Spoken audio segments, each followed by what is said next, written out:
My name is Kali, my pronouns are them, and I'm filming in natural light, and it's very bright outside and throws interesting shadows. Welcome to my writing blog. This is an interesting time. I'm more than halfway through the first notebook on my current work in process, which I've called Dragon Watch. I run an indie imprint publishing queer fantasy, and I'm starting to document how I do things. I have lots of different projects on the go at every time, like at any given time. So there's lots to keep you up to date with.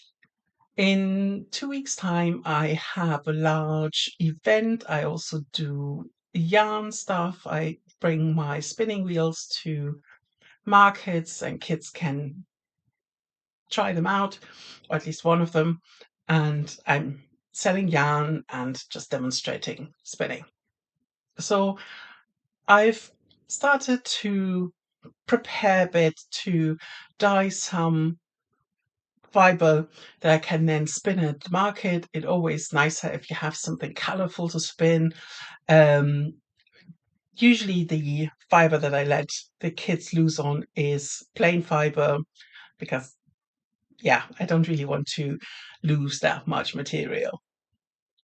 But yeah, I'm going to splice in some footage where I'm sort of dyeing stuff, putting it up to dry, and then, yeah, I'll take it with me to the market with everything. I'm also building like a little rack because I want to hang up the skeins to display the colors, basically like a rainbow. That's the plan.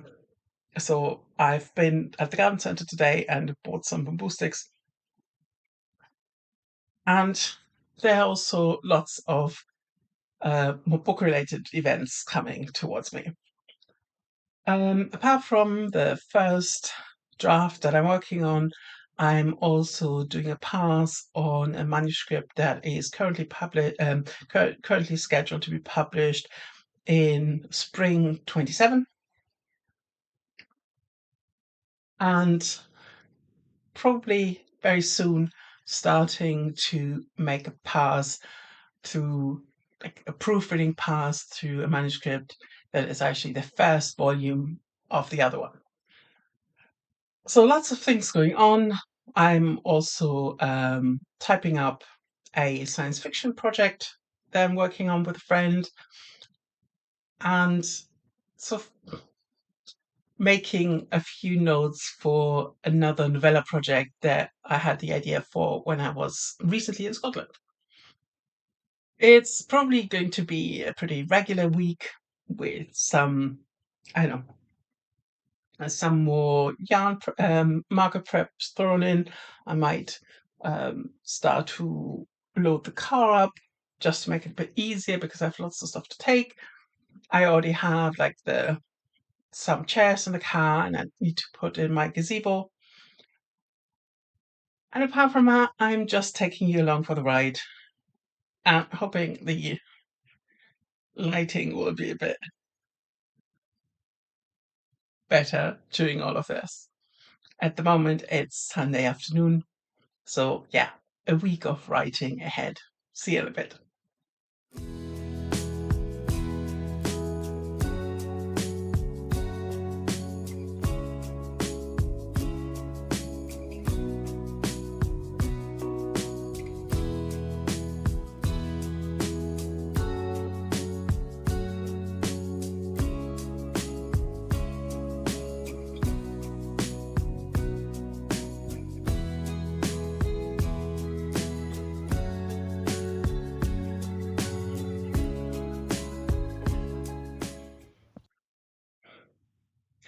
Hiya, it's Monday after my writing sprint, and I think I did pretty good one.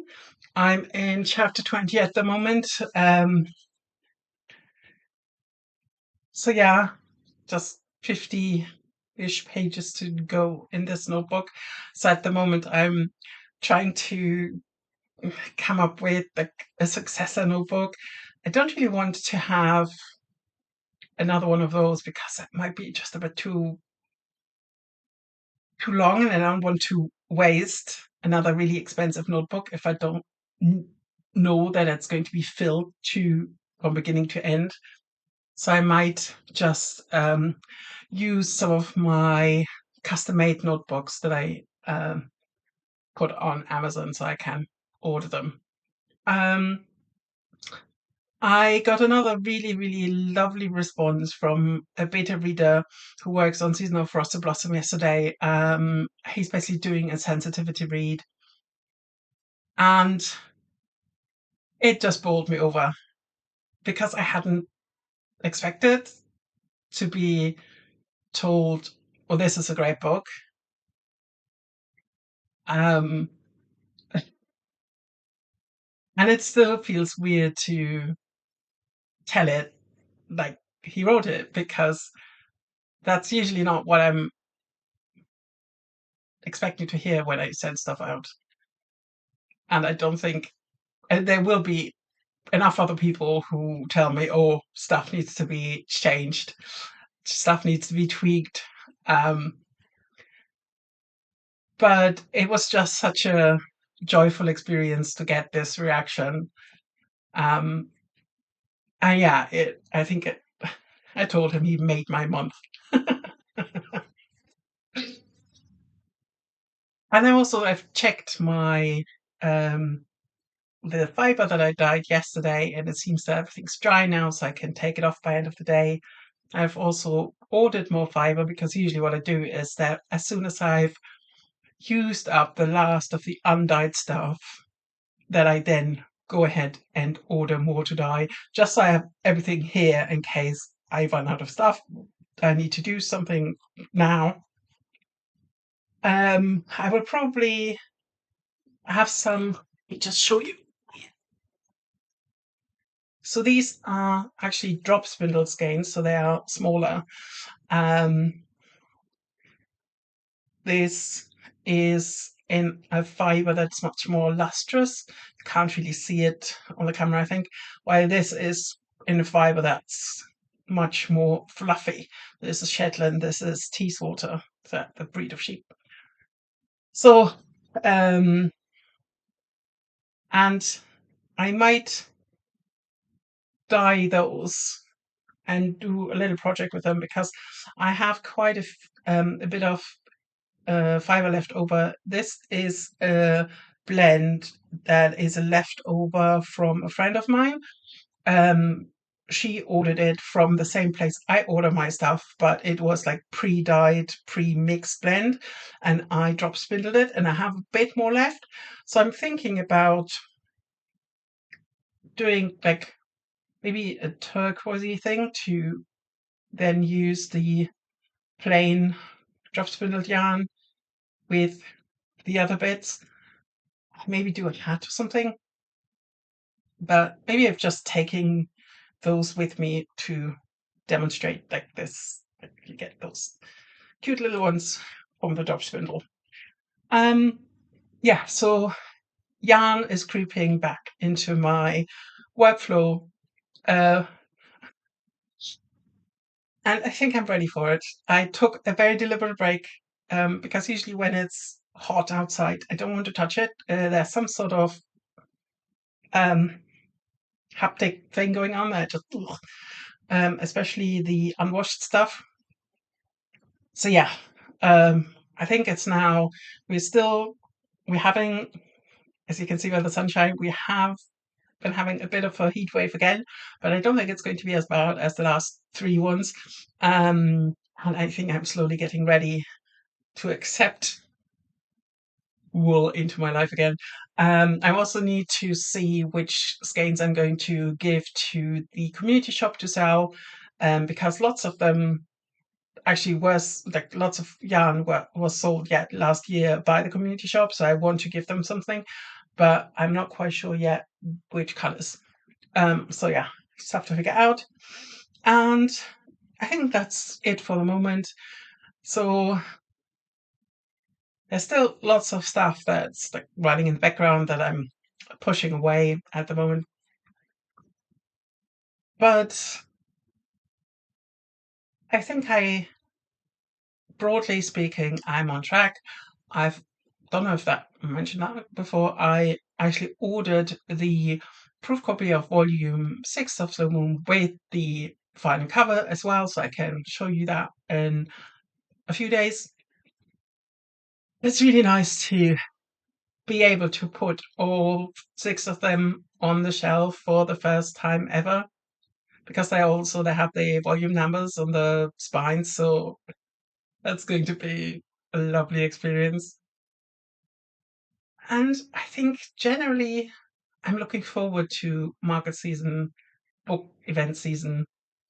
Um, Summer has been busy too, but in different ways, like more for in writing ways, not in going places ways.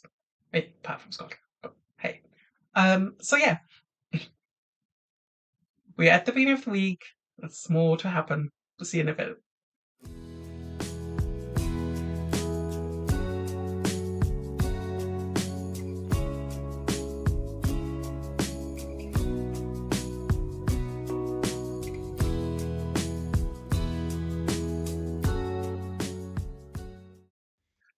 Yeah, it's Wednesday, and this means market haul.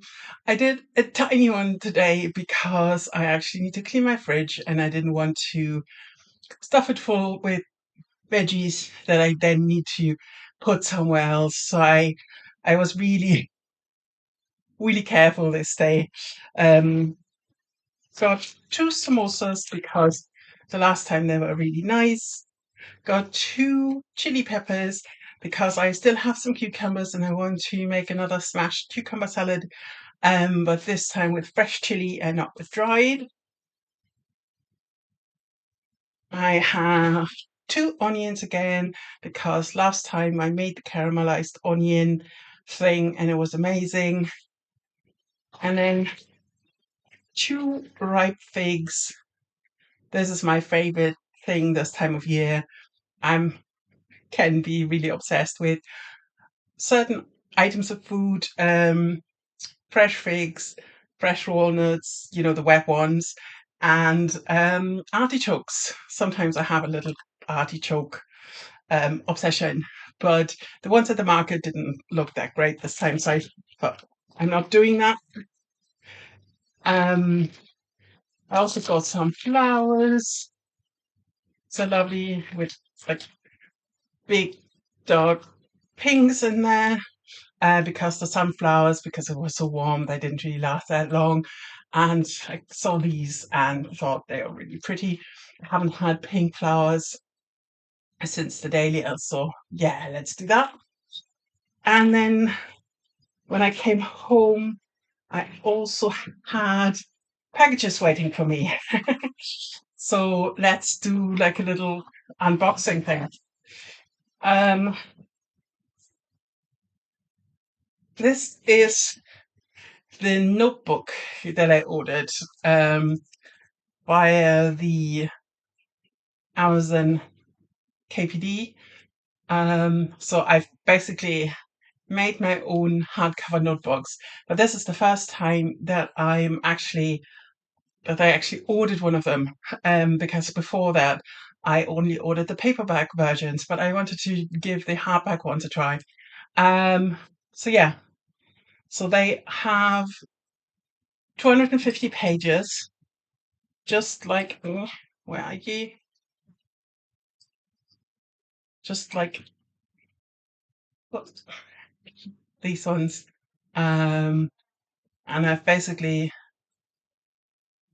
every 10 pages there's a little gap where it says chapter. And the pages are numbered. And this really feels like nice and substantial. Um, and I made the design for this one. Um, I went through a phase where drew a lot of um, plants and flowers. And yeah, this is one of the designs, the blueberry ones. Um, one of the reasons why I did it is because so many of the floral designs are a bit kitschy, and I wanted some that are more like irregular, not as blousy, and this is how these came about. And once, because I'm now in chapter 21 and I need another notebook to follow this one up, so I think I'm going to use this one because it's basically an author copy, so it wasn't as expensive as if I'm using another Leuchtturm one. So yeah, that's basically one of the reasons, but I might change my mind again. And then I got another big thing waiting for me. I know what it is. It's basically the fiber that I ordered. Just see if I can put it. These kind of bags always, because they've now started to, before they had sort of a cable tie on them, but now they've started to use a staple gun to shut them. And that means that I can't reuse the bag that is coming in. Before I always did that. But it's a bit of a enterprise. Shouldn't take too long. Thank God I also need to do some hoovering. The stuff is getting everywhere at the moment. Okay, so this is a kilogram of Corriedale fiber, which is a white fiber that's not as expensive as Shetland or Teeswater, what I usually use, just because I noticed that when the kids use it, I have to. It's basically, it renders a lot of it unusable, and the Shetland is like a third of the price again. So I thought I'd better order something that's not as expensive. They're not so bad if I lose a bit. Then I also got some Teeswater again because that's the one fiber that I love to use because it has a luster to it, a bit like a coarser, more hair fiber. So I really love this to use for dyeing and everything. And then I ordered some grey fiber, not as much, because actually Gotland, it's not that soft, but I want to do some more dyeing on grey because that gives the yarn like a lovely, not as bright, but all the colours look more natural on the grey. And Gotland is usually something that is not so expensive, but it's still quite soft. And the last time I ordered Gotland from another company, it had more of like a slate grey. This one is a bit browner, which is interesting.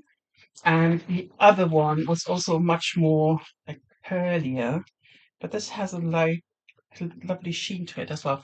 Okay, so this is basically the fiber haul that arrived. Yeah, and then I've started to spin up the blue batch that I dyed because I don't have as much of this. So I wanted to give it a try. It's coming out lovely. I'm going to supply some footage again. So yeah, that's for today. I was at the coffee shop for my lunch break, and I managed to write half a chapter of chapter 21.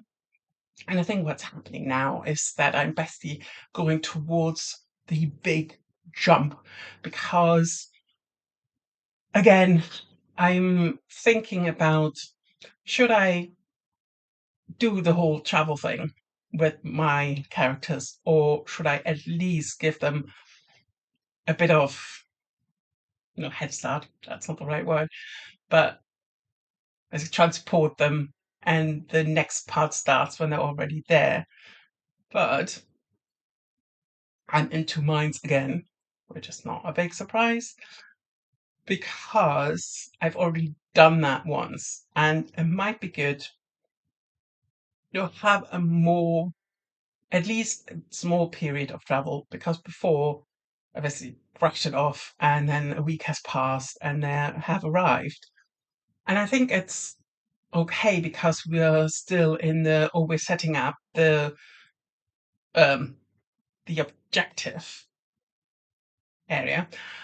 But now I want them to get to where they need to be, and it's new for the main character. So before, up to now, they've stayed in the area that they've grown up in, not the same island, but the group of islands, the like in the north where Wicht is from. So the landscape hasn't that changed for them. Um, but now their world is about to expand. So that might be actually a good argument for giving them at least some of the travel time on page. Like the it's such a weird thing writing fantasy, and you have half of readers hate the travel, the other half says, "Oh, we need the travel." When Game of Thrones came out, I actually enjoyed the fact that you see them on the roads, and I think also why the last season was such a discordant thing was because they were just jumping back and forth, and time didn't make sense anymore because the travel times were not really taken into account. So that's something I want to be mindful of. Speaking of mindful, um, this vlog will come out a week or so after I'm filming this, but I've been following the whole Audra Winter situation, which is sort of a thing where I don't really know what to think of it yet. But in the beginning, I think, like lots of people, I just wanted to give her the benefit of the doubt. And now I'm coming away from that position. So if you don't know what I'm talking about, basically, this is about an indie author who has been documenting, a bit like I'm doing here, their book creation process, I think from 2021 or so was onwards, and shared lots of stuff with, like, about her world, and lots of artwork, and has gained a huge followership, managed to amass, I think, like 6,000 pre-orders, which is, I think it's pretty much unheard of, especially for someone who hasn't published a book yet. And of course, there's the thing where you think, "Ooh, I don't think that's ever going to happen to me." And sort of, am I a bit envious? I don't know, because of the situation that developed then, where the book came out. Doesn't seem that there were any ARC copies floating around before the official publication date. I think it was something like the 27th of June, so it's really wasn't that long ago. And it turned out that this book was beautifully packaged, but that the content was basically um, something that read like a first draft. And this has spiraled into the whole situation where people are really disappointed, people are trying to help the author, and the author has been like weirdly, I don't know, resistant against some of the, I think, probably well meaning criticism, where I saw some really interesting comments on some of the videos that I watched about it, where someone said, "Oh, I'm working a lot with first time authors, and it almost seems as if, yes, she's taken criticism on board, but then she never really worked on one draft, but always scrapped it and then went back and wrote it from the start, like make a completely new draft of it." So basically, it sounds as if, um, yes, there were people working on the book, but the thing that got published hadn't been worked on properly. It was not this version that got corrections moved into it and that got chopped up and parts of it moved around. I mean, I haven't read the book. I only listen to people read parts of it. And I think I agree that what I know of it really reads like a first draft. I agree. And that it doesn't seem as if the author has read the whole book in one go, which I don't know if that's true. It's just some of the mistakes that were pointed out were definitely first draft issues. I mean, if that was the version that was worked on, I think that's even sadder. But it's a really sort of the backlash against the situation has been pretty extreme, but probably warranted because there's so many indie authors who really work on their craft and don't have half the confidence of this one author who basically packaged up something very unpolished, made it pretty, and it seems that she tried to build an empire, like a cinematic universe almost. And it seems that this is an idea that she doesn't move away from. Instead of focusing on making the book the best book she could. It's a really interesting situation, and I'm glued to YouTube at the moment because of like new videos coming out and new reactions to the situation. Um, Especially as the latest thing is that she's now doing a reworking of the book, but it seems that she focuses on the wrong things again. Not so much the editing as the packaging again and the art surrounding it. And from what I can tell, the world is interesting but not that special.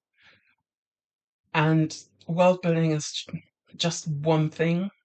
And I mean, I'm writing all my stories in one world too, apart from a science fiction bits that I'm also working on, but all my fantasy books are in one world, so I understand how someone can get really invested in a world because that's exactly how I feel as well. But the world is just, as I said, just one bit of the whole thing. And language skills, writing skills are such a big part of it too. And then someone said, I think it was Lydia Foxglove's The Cozy Creatives video, which I link down below, where she said, "Oh, maybe because this author, she has never talked about reading. Maybe she's just not reading enough." And that might not be the case. She might not, it, she might read a lot and she's just not documenting it. But apparently, she never once said, "Oh, this is inspired by these kind of books." And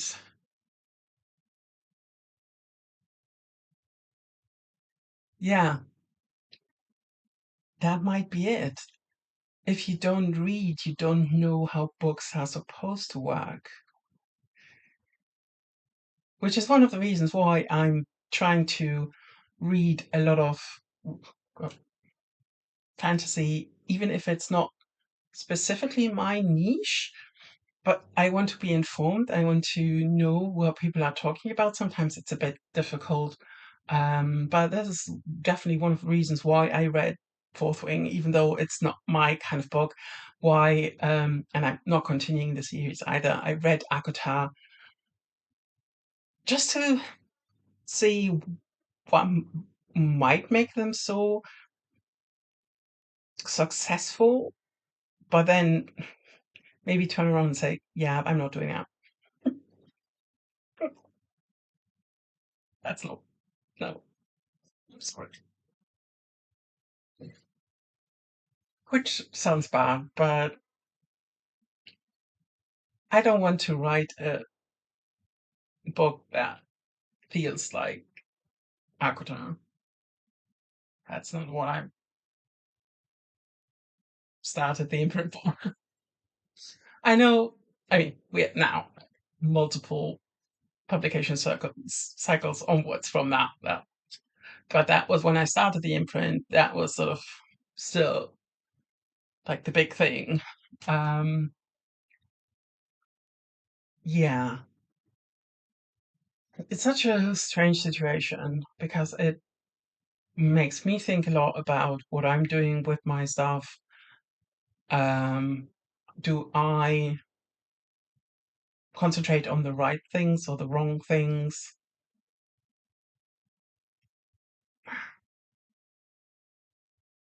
I will definitely keep watching videos about it, whatever happens now. I wonder if Audra Winter has lost so much trust in her, like with her readership, that it's now over, at least for a few years, until she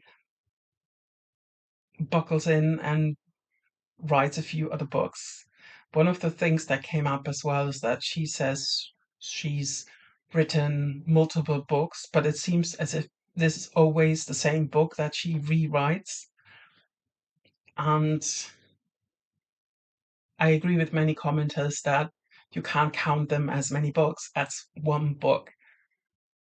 The drafts don't count. Otherwise, we're Slow Moon. I would have written 40 books for that one alone because I've done so many drafts of this, on so many, like, proofreads, so many different versions of it. It's a really interesting conundrum. Um, and as of yet, I'm leaning towards this is someone very young who has always been told she's really talented and maybe has been treated like a bit of a prodigy. And now she's grown out of that, and her age is no longer a good enough selling point. And maybe someone who hasn't had her heart broken over a book yet. And that's the first time, and it's unfortunately very public. Someone said to me when I started my whole PhD thing that if you haven't at least once just um, thought about giving it all up and scrapping the whole thesis, you're not doing it right. And it feels a bit like this horrible thing that people need to go through is now happening after the release.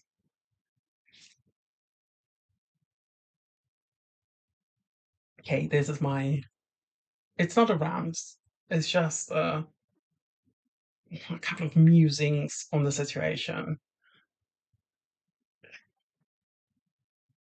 I think it's really scary as an indie author to watch something like this because it's sort of the dream comes true and then the dream shatters. And maybe I need to be very glad that I've had a few subpar reviews, everyone does, but it's all been happening very far away from scrutiny. And maybe I'm also old enough to be able to distance myself from that and say, yeah, can't be everyone's taste. But I can also understand why it feels so immensely personal, because I've been that person as well, the young person who have always like writing was their one and everything, and then they're aged out of that and had to build themselves up again. Okay, I stopped talking. I need to put the flowers in water. See you in a bit.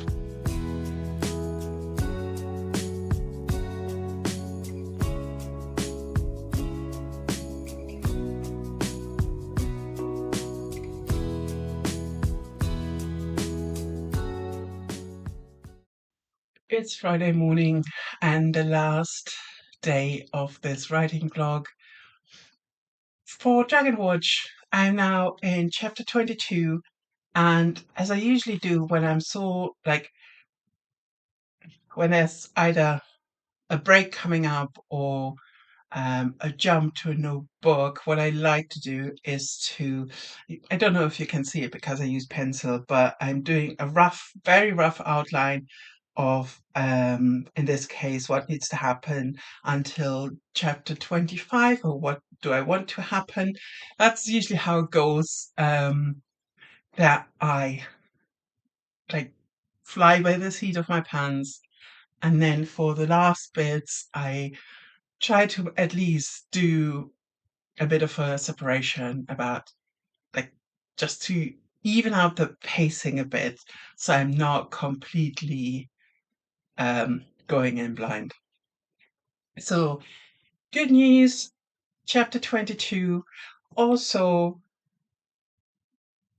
I have been thinking about making the situation that Wicht finds themselves in even more complicated.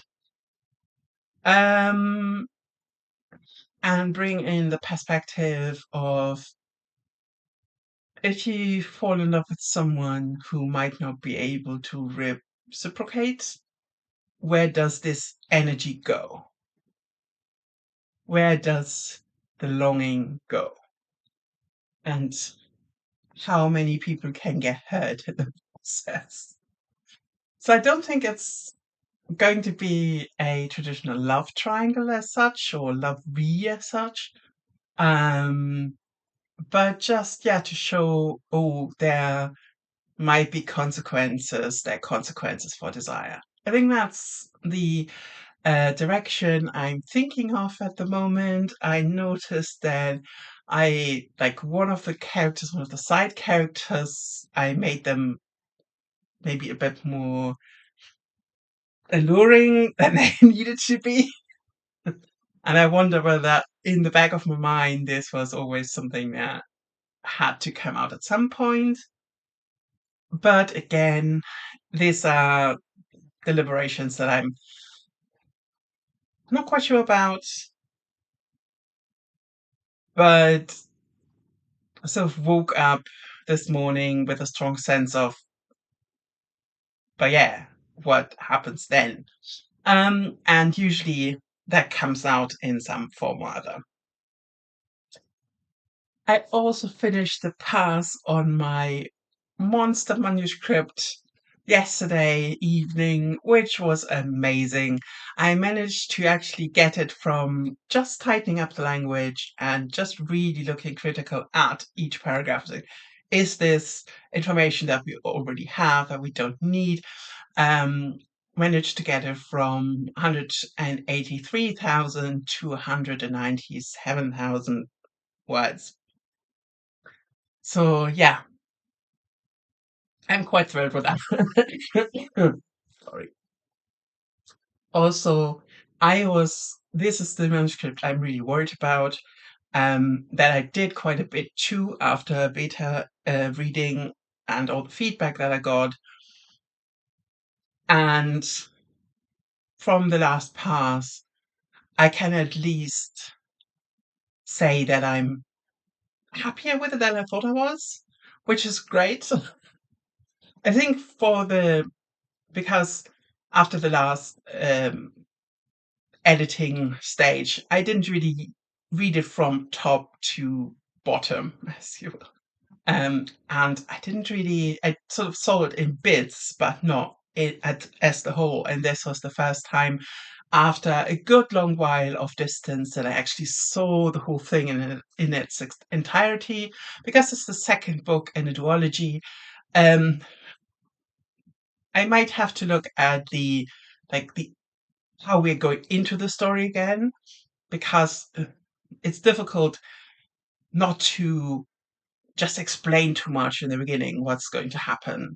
I don't really want to write a synopsis of the first book um, and paste it in front of the second one. I think it needs to come out organically. And yeah, I think that might be something I'm going to look at once more, but otherwise, I think it's fine. Um, Incidentally, the word that the main character uses all the time and gets called out for it, because when he says he's fine, he's not usually fine. Usually. So no, I am hugely relieved that this book is so much more than I thought it was. And that I'm feeling better about getting a copy edited, especially as it's big for such a big book. It's such a big financial involvement as well. I need to be happy with it before it goes out, and I wasn't before I did this pass. So great news there as well. So a good place to end the vlog as well. And now I will, as I said, go back into the first volume that is ready for the first round of proofing. Um, and I think with having just finished the second volume, I know when have a bit more an eye for continuity stuff, and also just yeah, what's important, what's not important. The first one has already been copy edited, has already been typeset. It's now I've basically printed out the layouts and I'm going to do a pass on it. I'm taking you with me there. Yeah. And then let's see. I had a couple of months ago, I had a sort of a start on the first pages, and was positively surprised that I didn't have to sleep. And go in and change little things, which is usually a good sign. So yeah, I'm expecting that. I'm also quite happy with the first one because that's going to be a bit more of a push for me. Um, I want to be a bit more not experimental, but take a few more risks with the distribution of this one as well, because I think it has more of a broader appeal.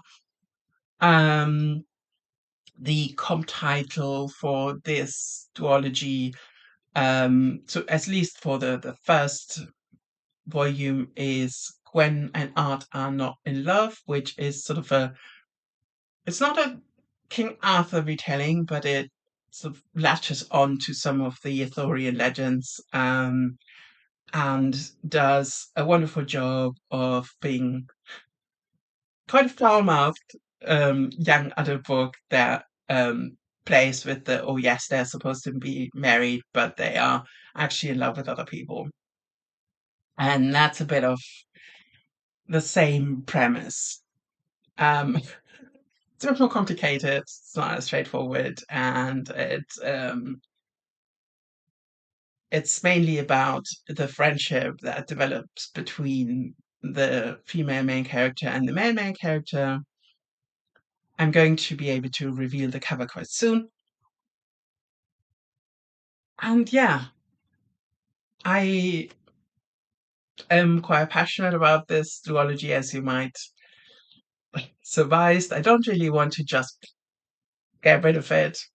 Some books you just, I don't know, this one, um, it's also written in quite a different style than the Slow Moon series. And that's always interesting for me, just to, yeah, do something new, do something different, make sure that all the series have their own quirks. And that's all coming up in the future.